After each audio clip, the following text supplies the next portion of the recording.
Oui, gloire à Dieu. Gloire à Dieu. Nous sommes très contents de réaliser la grâce que le Seigneur nous a faite. Une fois de plus, pour que nous soyons ensemble, afin de partager la parole du Seigneur. C'est une grâce que nous reconnaissons, l'avoir obtenue du Seigneur. Ce n'est pas parce qu'on est spécial ou plus meilleur que les autres, mais simplement parce que le Seigneur nous a témoigné sa faveur. Et voilà pourquoi nous avons ce privilège de vous annoncer la parole du Seigneur. Mais avant de tout commencer, prions le Seigneur. Dieu Tout-Puissant, je te recommande ces bons moments. Viens, Saint-Esprit, que nous soyons couverts par ton nom. Touche dans l'œuvre et permets que nous soyons poussés par toi, afin de parler tes oracles à ton peuple. Béni sois-tu, Père, au nom de Jésus-Christ. Amen. Gloire à Dieu. Nous avons parlé. Il se passera deux événements importants dans le ciel, juste après l'enlèvement de l'Église. L'Église rencontrera son Seigneur dans les heures. L'Église passera de moments merveilleux dans les heures avec son Seigneur. Le Seigneur tant cherché, le Seigneur tant aimé. Et bien voilà, ça sera une rencontre si importante pour l'Église, car il verra son Seigneur, son époux tel qu'il est. Et là, l'Église passera de très bons moments. De très bons moments. Je vous ai dit qu'il se passera deux choses. Il se passera deux grands événements. Le tout premier sera la récompense, le tribunal du Christ et la récompense de l'Église. Et deuxièmement, ça sera les noces de l'agneau. Et maintenant, nous voulons parler du noces de l'agneau. Du noces de l'agneau. Écoutez l'Église. Vous savez, après cette rencontre, les enfants de Dieu recevront les récompenses. Chacun sera récompensé selon ses œuvres. Chacun sera récompensé selon ses œuvres. Car je vous ai dit, l'œuvre de chacun sera jugée. C'est ce que la Bible appelle le feu. Passera par le feu. Et chacun recevra du Seigneur selon les œuvres qu'il aurait accomplies sur la terre.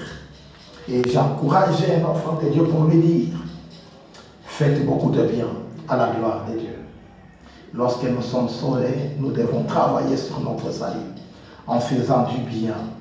En faisant du bien, car la Bible dit, l'œuvre de chacun l'accompagnera. Heureux ceux qui meurent en Christ, car ils retrouveront leurs œuvres. Gloire à Dieu. Et après, le tribunal du Christ, et voilà, l'épouse qui est l'Église, et l'époux qui est le Christ, seront unis. C'est ce que nous appelons le mariage. Ils seront unis. Et pour ça, je lis un texte dans le livre de l'Apocalypse. Le livre de l'Apocalypse nous dit quelque chose de si intéressant. Le livre d'Apocalypse nous dit quelque chose de si intéressant. Apocalypse chapitre 19. Verset 6. Écoutez ce que dit la parole du Seigneur.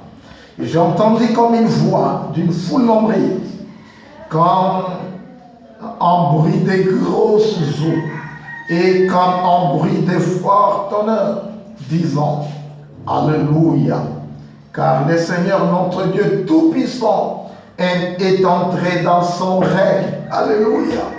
Réjouissons-nous et soyons dans l'allégresse et donnons-lui gloire, car les noces de l'agneau sont venues, et son épouse s'est préparée. Gloire à Dieu.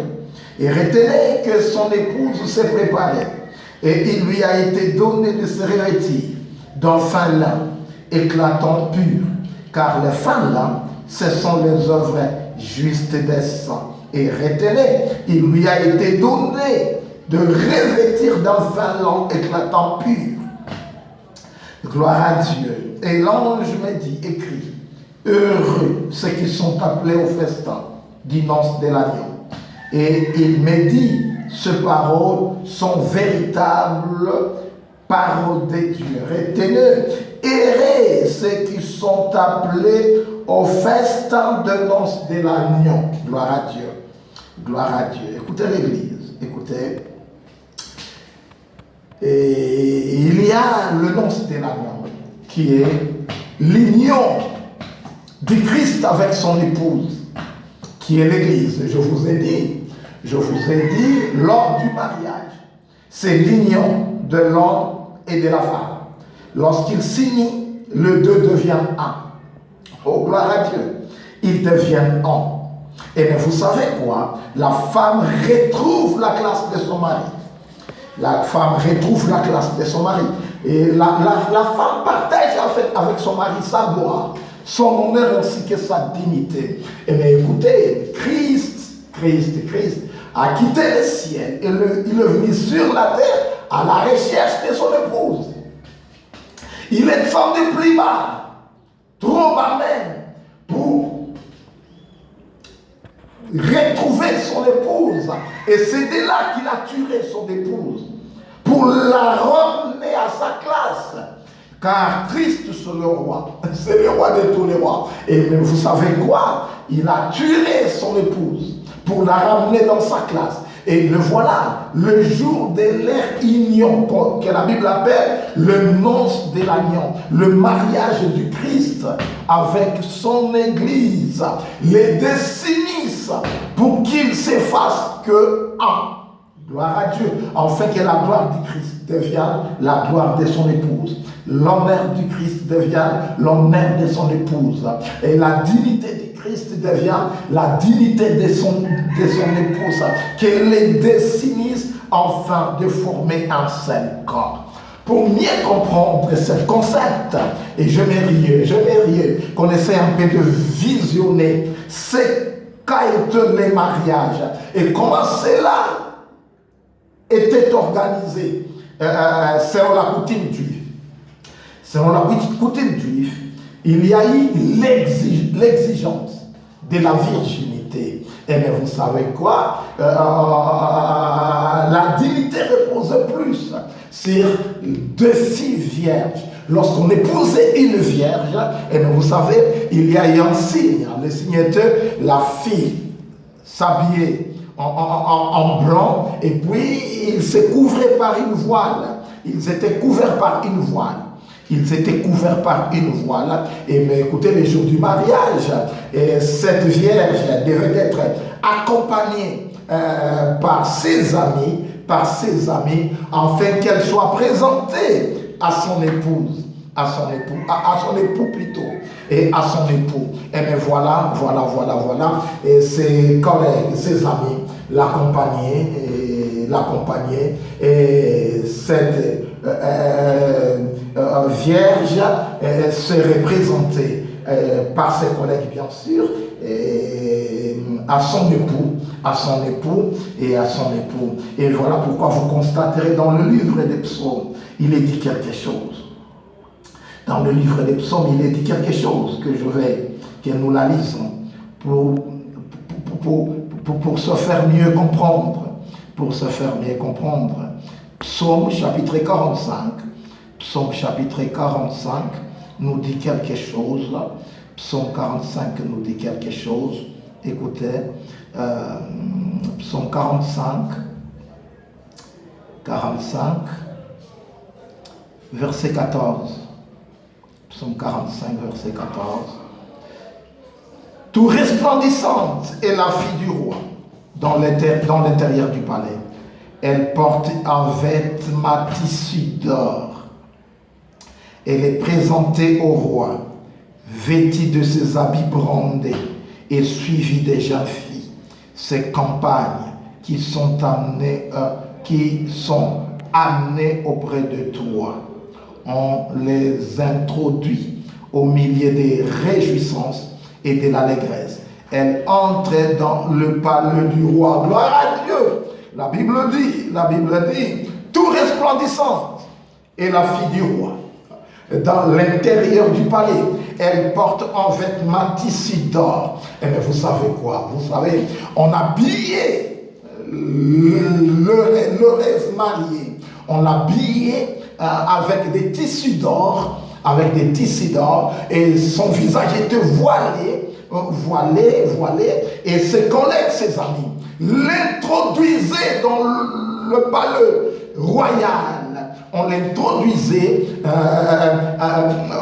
au milieu des réjouissances et de l'allégresse.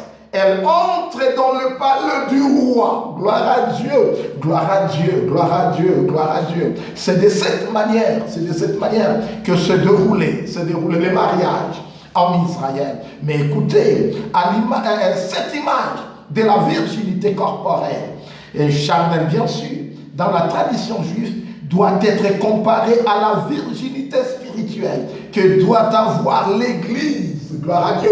Cette virginité corporelle que présentaient de filles juives tout en se couvrant le visage par le voile. Et mais vous savez, spirituellement, cette virginité, c'est le symbole. C'est le symbole de la virginité spirituelle. Virginité spirituelle que devait avoir l'Église. L'Église est censée être vierge. Et écoutez, être habillée, s'habiller par l'habit d'énonce. L'habit d'énonce. Il est important que l'Église s'habille de l'habit de nonce et qu'il maintienne la virginité spirituelle. Ceci signifie qu'elle maintienne son intimité avec son Seigneur par la pureté, par la sanctification, à ne pas s'essuyer par deux péchés, ne pas s'élire au diable par des péchés, tout en s'essuyant, en se compromettant par des divers péchés. Et là, ça démontre combien il y a perte de la virginité. Gloire à Dieu. Il y a perte de la virginité, c'est-à-dire lorsqu'on tombe trop bas pour se compromettre en acceptant des propositions du diable, en pratiquant le péché. Là, le vierge perd sa virginité. Là, on n'est pas digne d'être l'épouse du roi, car la virginité est perdue. Mais écoutez, pour qu'il y ait un grand honneur pour une fille lors du mariage, il faut qu'on la trouve vierge. Ça, c'est la pureté. Ça, c'est la pureté, c'est la virginité spirituelle. Peuple de Dieu. Peuple de Dieu, permettez que j'explique notre premier verset que j'avais donné.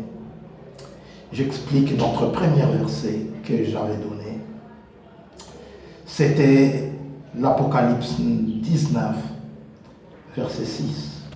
Et j'attendis comme une voix d'une foule nombreuse, comme un bruit de grosses eaux, et comme un bruit de fort honneur, disant Alléluia, car le Seigneur notre Dieu Tout-Puissant est entré dans son règne. Vous savez, bientôt, Christ entrera dans son règne. Bientôt, Christ sera installé dans son trône. Bientôt, Christ régnera comme roi de rois et seigneur de seigneurs. C'est pour bientôt. J'interpelle une personne. Nous voici à la fin du temps. Christ va très bientôt s'installer dans son trône.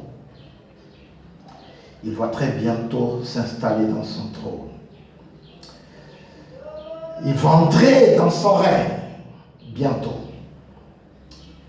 Prenez le temps de vous préparer, toi épouse.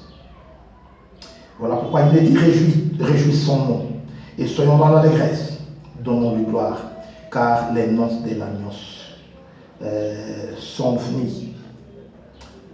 Écoutez, bientôt Christ va s'unir à son Église. Bientôt, il va prendre son Église. Bientôt. Pour s'unir avec elle. Afin de partager sa gloire avec son épouse. Afin de partager sa gloire avec son épouse. C'est bientôt. Il va élever son épouse à sa gloire et l'asseoir à ses côtés. Et là, je dis, c'est pour bientôt, Église. Et écoutez, la Bible dit réjouissons-nous, car c'est ça notre espérance. C'est pour ça que nous sommes chrétiens. C'est pour ça que nous avons accepté Jésus. C'est pour ça que nous sommes aujourd'hui dans l'Église. Et l'Église, c'est l'espace de l'attente. Nous attendons notre Seigneur. Et nous croyons à sa seconde venue. Il viendra nous prendre. Et la Bible dit, soyons dans l'allégresse. La Bible dit, réjouissons-nous. Donnez-lui gloire. Alléluia. Alléluia. Car donnons-lui gloire. Car les noces de l'agneau sont venues. C'est bientôt le moment du noces. Toute fille ne rêve que l'union avec son époux. Et surtout lorsqu'on lui apprend, ton époux qui t'avait quitté et qui avait voyagé, le voilà bientôt de retour pour les mariages. Et mais vous savez, toute épouse n'aura pas de sommeil. Elle ne cessera jamais de régner.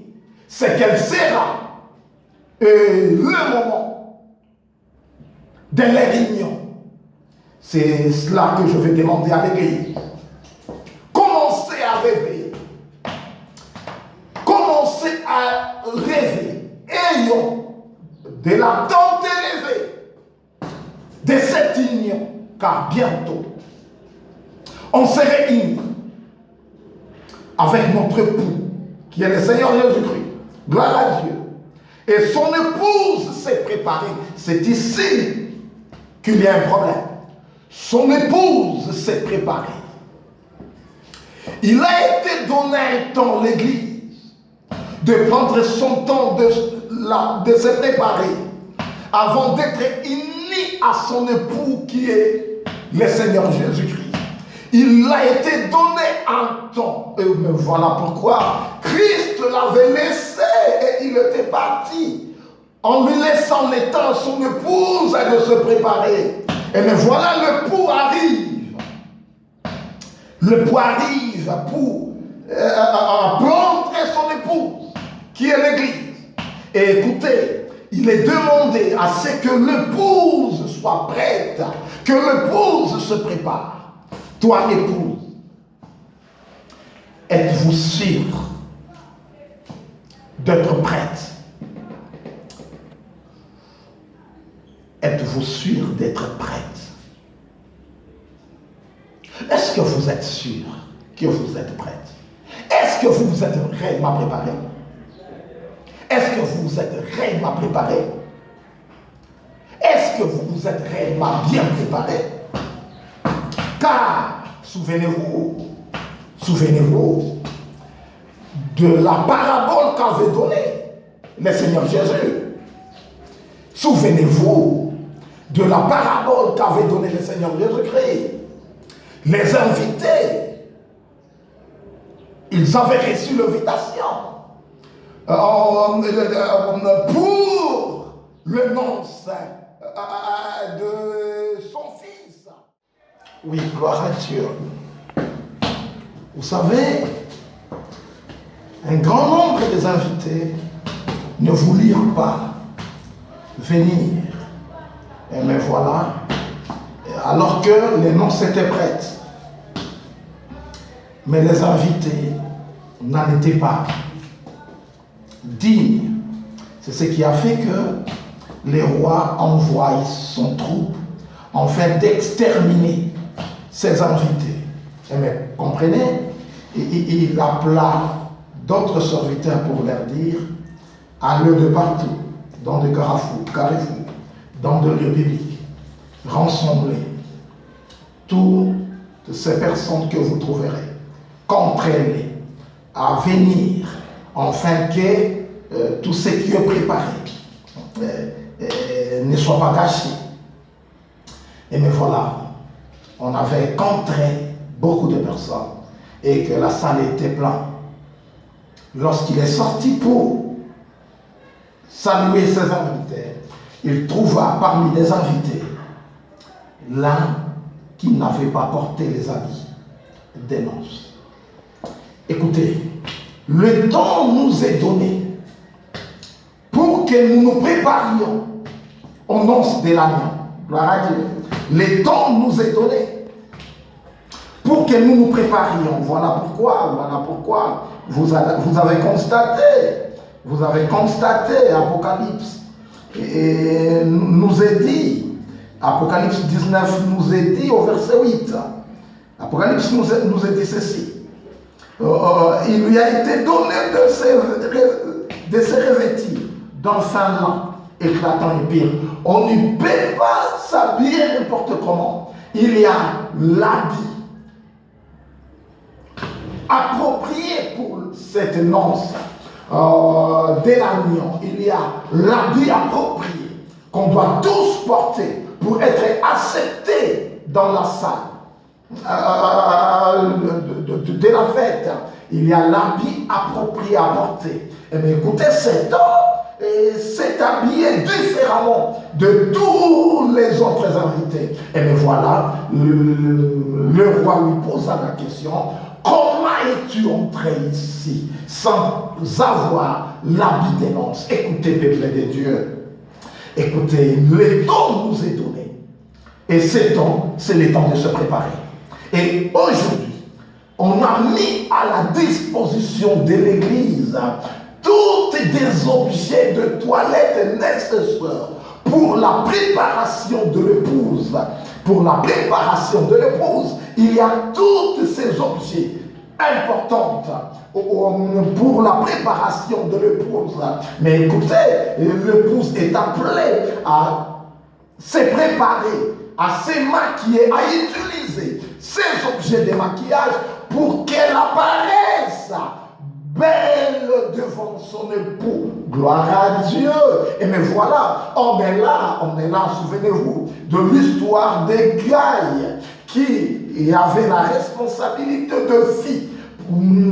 la responsabilité de le préparer lors de la chute de la reine Vati pour qu'elle se fille soit présenté au roi, celui que le roi désignera, elle prendra la place de Vati. Mais écoutez, on a donné à égard de filles ainsi que des objets importants de maquillage, de toilette pour la préparation de toutes ces filles. Et aujourd'hui, Dieu a établi d'autres égards pour la préparation de son épouse. Et ces égards aujourd'hui, c'est ton pasteur, c'est ton évangéliste, c'est le docteur de votre église, c'est l'apôtre, c'est le prophète qui est en train de vous encadrer, qui vous donne la nourriture de la parole de Dieu, qui vous enseigne les choses de Dieu. Mais vous savez, sont là des objets de toilette. C'est pour votre préparation, parce que bientôt, vous devez être présenté à votre époux, qui est le Seigneur Jésus-Christ. Et j'ai une petite question à poser. Et tout ce qu'on vous apprend dans votre église, tout ce qu'on vous enseigne dans votre église, est-ce que vous le mettez en pratique? Est-ce que vous utilisez bien ces objets de toilette, ces objets de maquillage qu'on a mis à votre disposition? Est-ce que vous pratiquez la parole de Dieu? Est-ce que vous faites l'effort de conformer votre vie à la parole de Dieu? Tout ce que vous apprend, on vous apprend dans l'église. Lorsque vous sortez, vous les mettez aussi en pratique. Ou ça entre ici et ça sort de l'autre côté. Vous avez fait de ça une habitude. Une habitude. Une habitude. Vous partez à l'église par habitude. Et vous te voilà t'habituer à la parole de Dieu. Te voilà habitué à la parole de Dieu. Lorsqu'on vous enseigne, ça reste devant la porte de l'église. Et vous rentriez comme vous étiez venu. Vous rentriez si on vous posait la question. Qu'est-ce qu'on vous a appris aujourd'hui à l'église? Tu n'es même pas en mesure d'expliquer, de répondre, de partager avec les autres ce qu'on vous a appris à l'église. Et comprenez, c'est comme des objets de maquillage qu'on vous a donné. Tu es maquillé, lorsque tu rentres, tu te laves et tu enlèves ça. C'est-à-dire, elle ne contribue en rien dans votre vie. Écoutez, ça ne joue aucun rôle dans votre vie. Écoutez, tu ne sais pas mettre en pratique la parole de Dieu. Or, tout ce qu'on vous apprend là, ça constitue l'habit de mariage pour vous. Lorsque tu conformes ta parole à la parole de Dieu, à la parole de Dieu, mais écoutez, sont là les habits de mariage que tu es en train de porter, afin d'être présenté à ton mari, qui est le Seigneur Jésus-Christ. Écoutez, lorsqu'on vous enseigne la parole de Dieu et que vous la mettez en pratique, ça vous permet de vous séparer du monde. Ça vous permet d'échanger, d'abandonner l'ancienne vie. Ça, c'est la divorce entre toi et le diable. C'est une manière de vous préserver pur et vierge devant le Seigneur. Car le Seigneur n'aura besoin que d'une vierge. Alors, tu ne peux pas te compromettre au péché. C'est-à-dire, te lier à Satan, te soumettre à Satan pour obéir à la voix du diable. C'est-à-dire, te pousser à faire du mal. Écoutez, est-ce qu'aujourd'hui, tu es vraiment sûr que toi tu es converti? Écoutez, quelqu'un qui te connaissait 10 ans passés, s'il te verra aujourd'hui, est-ce qu'il pourra témoigner effectivement? La personne que je connaissais hier, ce n'est pas la même personne qui est devant moi. Est-ce que tu as changé? Est-ce que tu as changé? Est-ce que tu as changé? Tu es appelé à changer avant les noces de l'alliance. C'est-à-dire, tu dois t'habiller à l'habit des noces. Ceci signifie que tu dois être disposé à mettre en pratique la parole qu'on est en train de t'apprendre. Les enseignements qu'on te donne, la parole qu'on t'enseigne. Tu es appelé à garder cette parole et de la mettre en pratique. Cela vous permettrait de changer de jour en jour. C'est l'habit de noces que tu portes là. Et voilà. Le roi posa la question à cet homme. Comment es-tu entré ici? Car tu n'as pas l'habit des noces. Tu n'as pas l'habit des noces. Il ne serait sauvé que le corps du Christ, des membres dans le corps du Christ. C'est comme ça qu'on se fait membre dans le corps du Christ. C'est alors que vous auriez droit à l'enlèvement. Donc pour vous dire, vous ne trompez personne. Vous ne trompez personne. Ce n'est pas une personne que vous trompez. Vous vous trompez vous-même. Car l'enlèvement vous concerne en particulier. Nous ne serons pas enlevés, mais on serait enlevés. Elle vous concerne d'une manière particulière. Voilà pourquoi tu as l'intérêt de changer. Et voilà pourquoi il faut que vous changez. Gloire à Dieu. La Bible dit, le verset 9, et l'ange me dit, écrit, heureux ceux qui sont appelés au festin des noces de l'agneau. Heureux. Il y a plus de joie à ceux qui sont appelés aux noces de l'agneau. Te voilà avec l'invitation. La preuve en est que te voilà dans l'église. Ça, c'est une invitation. Le voilà, la parole de Dieu est à votre portée. c'est une invitation. Ceci signifie que Dieu souhaite votre bien. Dieu tient à votre salut. Dieu ne veut pas que vous vous perdiez. Voilà pourquoi la parole de Dieu est à votre portée. La parole de Dieu est à votre disposition. Et Dieu a disposé la parole pour toi. Tu écoutes la parole de Dieu lundi, mardi, mercredi, c'est presque toute la semaine. C'est pour dire, il tient à votre préparation. Il veut que vous vous prépariez. Oh, gloire à Dieu. Le verset dit, écoutez, heureux ceux qui sont appelés au festin de noces de l'agneau. Vous avez l'invitation avec vous. Une seule chose vous empêcherait de prendre place à cette festin de l'agneau. Et c'est le manque de l'habit. Le manque de l'habit ne veut dire simplement le refus de se repentir. Tu es accroché au péché. Tu pratiques le mal tout en étant dans l'église. Tu continues avec ta sorcellerie. Tu continues avec l'adultère et l'impudicité. Tu continues avec les mal. Personne ne vous voit. Mais l'œil de Dieu te voit. Dieu te connaît plus que les hommes. Donc pour dire, tout ce temps que Dieu te laisse, c'est pour votre repentance. C'est en fait que vous vous repentiez. C'est pour que vous abandonniez le mal et le péché. Et Dieu est appelé à abandonner le péché. Sépare-toi du péché. Maintiens-toi vierge. Maintenez ta virginité. Maintenez la sainteté. Ainsi que la sanctification. Marchez dans la crainte du Seigneur. Oh, gloire à Dieu. Gloire à Dieu. Gloire à Dieu. Et il me dit, ces paroles sont les véritables paroles de Dieu. Oh, gloire à Dieu. Ça, c'est la parole de Dieu. Ça, c'est la parole de Dieu. Ça, c'est la parole de Dieu, bien-aimé. Ça, c'est la parole de Dieu. C'est le véritable parole de Dieu. Donc, pour dire, Jésus, c'est notre époux. Nous sommes son église, son épouse.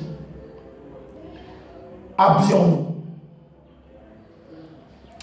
Soyons prêtes pour ce grand mariage. Revêtons-nous de l'habit des noces. Maintenons notre virginité. Gardons notre virginité. Il ne faut jamais vous compromettre au péché. Abandonnez le mal. Abandonnez le péché. Pratiquez la parole de Dieu. Pratiquez la justice. Oh, gloire au Seigneur. Oh, gloire au Seigneur. Tu partageras avec Christ sa gloire. La dignité du Christ sera le vôtre. Tu seras emmené à sa classe.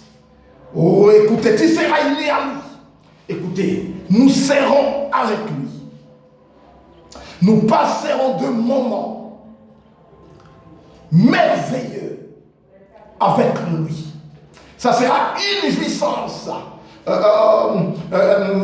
ne sera pas mesurée. Mais écoutez, on serait avec Christ. Nous les verrons tels qu'il est. Ça, c'est l'une des récompenses du Christ à son Église, qui est son épouse. Écoutez, le noce de l'agneau, c'est une manière que Dieu récompense son Église. C'est une manière que Dieu récompense son Église. C'est la récompense du Christ. Au-delà de la récompense de nos œuvres, des œuvres justes des chrétiens. Oh, gloire à Dieu. Écoutez, cet habit, c'est les œuvres des justes. Ce n'est pas à confondre avec la justice du Christ. Car Christ nous revêt de sa justice. C'est vrai, mais la justice que nous sommes en train de parler là, ce n'est pas la justice de Christ qui donne à son Église pour sa justification. Ça, c'est les œuvres de chrétiens qui constituent un habit pour tout enfant de Dieu et qui le permet d'avoir accès à cette salle de mariage pour la célébration du noces de l'agneau. Bien-aimé, bien-aimé, tu dois pratiquer des œuvres justes. Tu dois pratiquer des œuvres justes. Et il faut que tu pratiques des œuvres justes. Ceci est tellement important. Ceci est tellement important. Tu dois pratiquer des œuvres justes. Savoir marcher dans la parole de Dieu. Savoir pratiquer la parole de Dieu. Et tout ce que vous faites là constitue pour vous l'habit de noces. N'est pas à confondre avec la justice de notre Seigneur Jésus-Christ. Ça, c'est les œuvres propres des chrétiens qui leur permettra d'avoir accès dans la salle de fête et avoir accès au festin de l'agneau. Voilà pourquoi vous devez pratiquer la parole de Dieu. Pratiquer la parole. Mettre en pratique tout ce qu'on vous enseigne comme parole de Dieu. Vous devez les mettre en pratique. Savoir obéir à la parole de Dieu. Oh, gloire à Dieu, gloire à Dieu, gloire à Dieu, peuple de Dieu. Gloire à Dieu, peuple de Dieu. Celui qui était parti reviendra. Celui qui était parti reviendra. Il reviendra. Il prendra son église avec lui. Il se passera deux choses dans les heures. Passer par le tribunal afin d'être récompensé. Et le tribunal n'est pas pour la condamnation, mais c'est pour la récompense, car tous ceux qui seront enlevés ne seront plus condamnés, car il n'y a aucun jugement pour tous ceux qui sont en Jésus-Christ, mais c'est pour la récompense. Et la toute deuxième récompense, c'est les noces de l'agneau. Alléluia. On serait avec Christ dans les heures. Nous passerons des très beaux moments avec Christ dans les heures. Et écoutez, ces deux grandes bénédictions, c'est pour bientôt. Et pendant que l'Église est dans les heures, en train de passer tout ce bon moment avec son époux, en train de célébrer leur mariage avec leur époux qui est Jésus, il y a des chrétiens tièdes qui resteront. Des chrétiens tièdes resteront avec ceux-là qui avaient refusé de recevoir Jésus comme leur sauveur et Seigneur, ainsi qu'Israël. Ils resteront.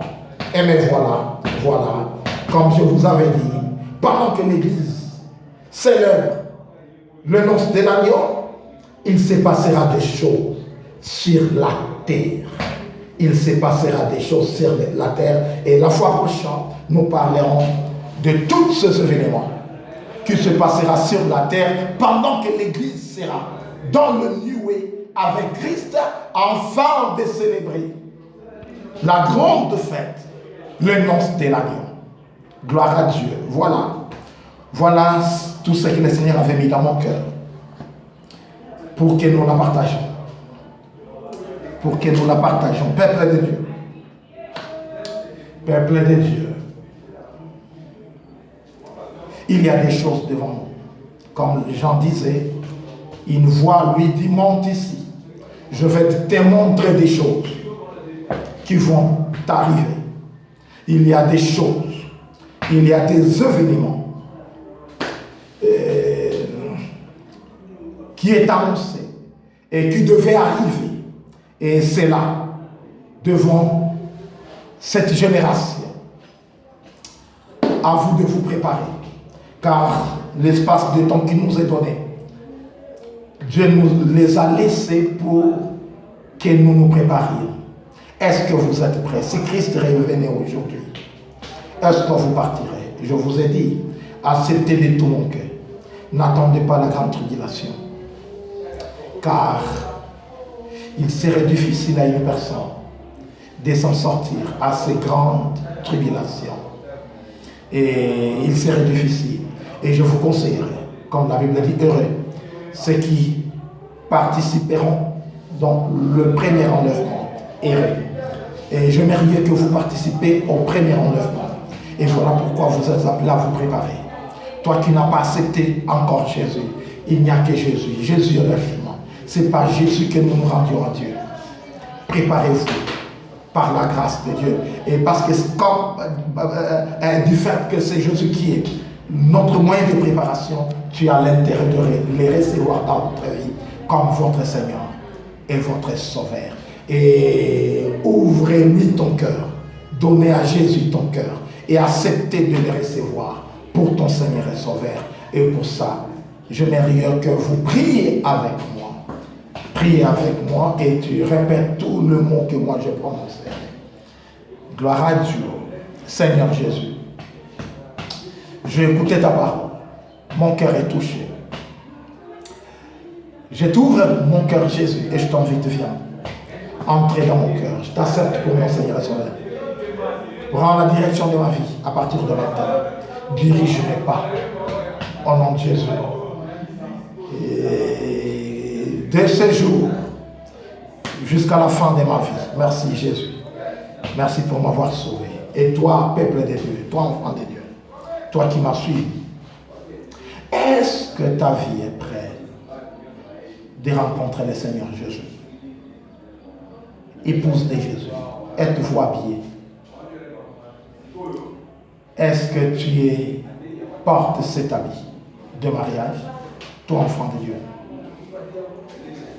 Est-ce que tu portes cet habit de mariage? Est-ce que tu auras accès? Tu auras accès au festin de l'agneau. Et voilà pourquoi je te demande de vous préparer. Alors priez avec moi, Seigneur. Aide-moi, Saint-Esprit, couvre-moi. Tu as le ministère de la conviction, convainc-moi. Convainc ton peuple à ce qui concerne le péché, les jugements et la justice. Rends prêt ton peuple à ces grands événements. Au nom de Jésus-Christ. C'est ta responsabilité, Saint-Esprit. Merci. Oh, gloire à Dieu. Voilà tout ce que le Seigneur avait mis dans mon cœur pour que nous partageons. Je vous bénis au nom de Jésus-Christ. Restez connectés. Et abonnez-vous au nom de Jésus-Christ. Mon numéro de contact, plus 243 89 619 44 44. Soyez bénis au nom de Jésus-Christ. Amen.